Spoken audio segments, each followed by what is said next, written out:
season, and many of you must have recuperated from your over-imbibing in the sorrel and the white rum, and so on. Enough rum cake, enough yamins, enough food thing going on over the last 10 days or so.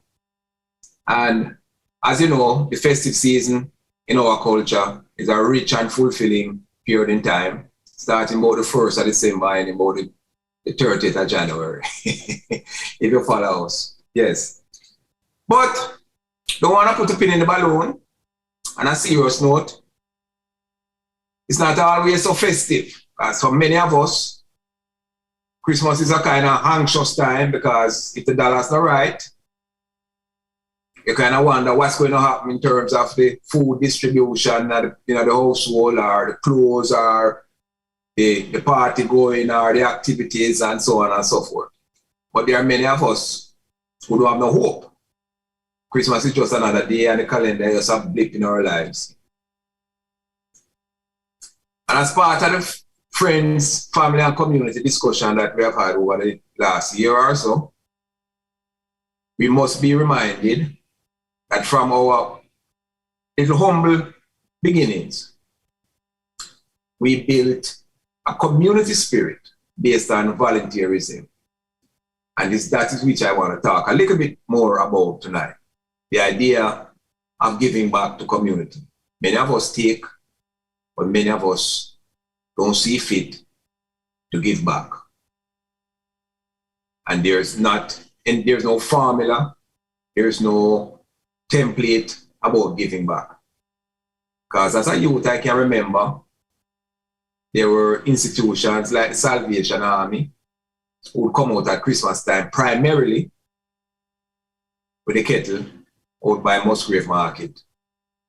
And other than the band where Salvation Army used to have, there were many youths who we know growing up who were active participants of the Salvation Army and their charitable organization that have a long and rich history of giving back to community, to those in need, and to the people in the community in general. As a matter of fact, there was a youth named Horton who is now the head of Salvation Army for the entire Caribbean, who came right out of the little town of Port Antonio, right out of Salvation Army. And it's a man, as a youth, me used to have on a uniform and out of Musgrave Market and ring the bell. And people used to make them donations. Those donations stretch far and wide, inside and outside of the community of Port Antonio, all over Portland, because the Salvation Army was very impactful. And so was the Catholic Church's St. Vincent de Paul Society, that had a charitable arm that did a lot of good work within and outside of the community. Alongside most of the churches, Methodist Church, Baptist Church, and the iconic Baptist Church on that hill. I don't know who designed that church on top of that hill, but it certainly wasn't designed for people who are having problems climbing, a lot of stairs. The Anglican Church was pivotal in helping throughout the community. I can't forget the Pentecostal churches in and around Port Antonio, from Mr. Beast to come right up to Mr. Rose on a Manning Avenue, and Mr. Pierre Church out of Seaside Road. Now, unlike number of the churches now in the communities that take and give little back, well, I really shouldn't say so. A lot of them still give back, but a foundation that was built in our community about giving back was, a primary part of how we understood that the needy in our community,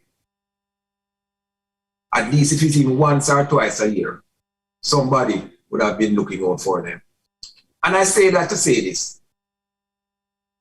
With YouTube and Facebook and Instagram and so on, it's a little bit more easier for people to understand exactly what is happening in our community. Yeah, man. So, number of stories have come up, highlighted. A lady by the name of Yvonne Blake, with her cohort and associate Yvonne Chin Blakey. They have been feeding the homeless in Port Antonio for many years with limited resources, but a lot of volunteers that have given back their time and energy. Even if sometimes not cash, they can give their time and their energy. At this time also, there's a gentleman from Norwich I went to school with, called him Tommy Gut. His name is Renald Tomlinson. Also made some major contributions to the infirmary. A man named Dennis Pauling, who is Mr. Colley. Mr. Colley was the infamous talk shop manager at Titchfield for many, many, many, many years. As a matter of fact, Mr. Colley is still in great condition, great shape, zero health issues. Mid to late 90s, Mr. Colley. I think Mr. Colley is now about 96 years old. Talked to him the other day. Why strong seeing with Mr. Colley. And his son Dennis still does his yearly giving back. Yeah, man. And there are a number of other people. As a matter of fact, YouTube has highlighted over the last year or so. There's a man named Barakat who come from down at Janga Gully side there, place named Falkland, who has been giving back tremendously to the community in his own little way. Yeah. So the whole question of giving back is not unique to our town. It's not unique to Portland. Jamaica has a strong heart. Jamaicans have strong hearts in terms of helping one another, the community spirit. Not just your friends, not just your family, but strangers. And for that, regardless of the fact that it's a period, say a 30-day period between Christmas and New Year's, where people get all crazy about what's going to happen in terms of their excitement about the holiday season. There's also the commitment that many people in the community have made to give back to those who have no friends, who have no family, or who have family who don't care, who have friends who don't care, but they are alone. Alone in spirit, physically, and spiritually alone. And they need someone to care for them. And then there are people who have something or some people to lean on, but still need stuff, still need companionship, still need physical things to make their lives a little bit more enriching.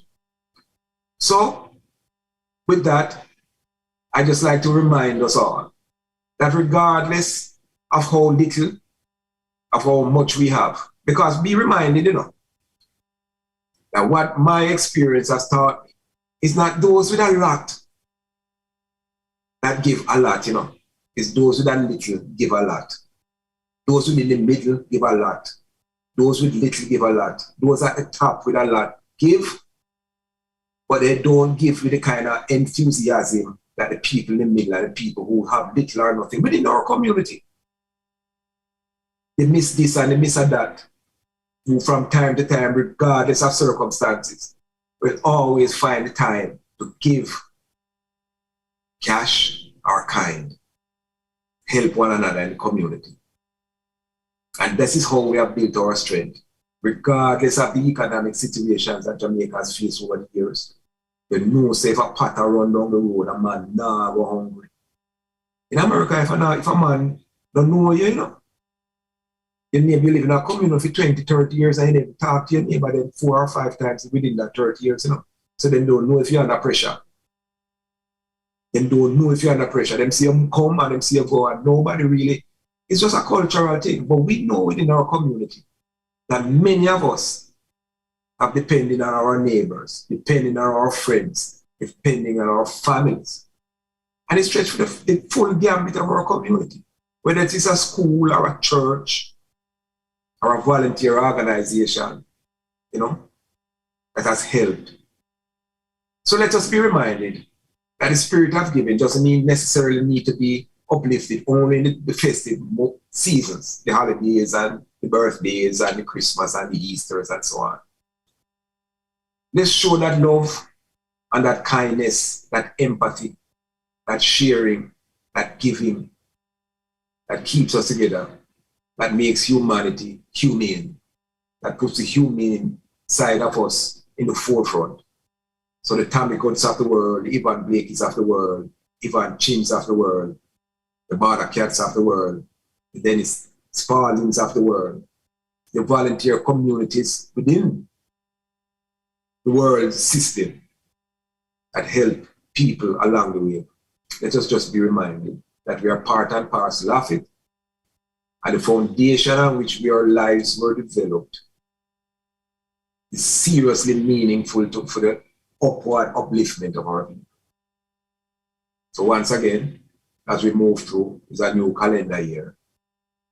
health and strength usurp everything else. No matter what all the gains you might have physically in terms of stuff, without your health and your strength, spiritually, physically, within your temple, try and focus on that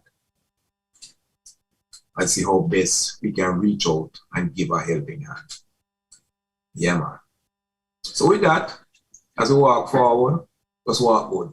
As I always say, even though the windscreen is bigger than the rear view mirror, we can every now and then just look in the rear view mirror.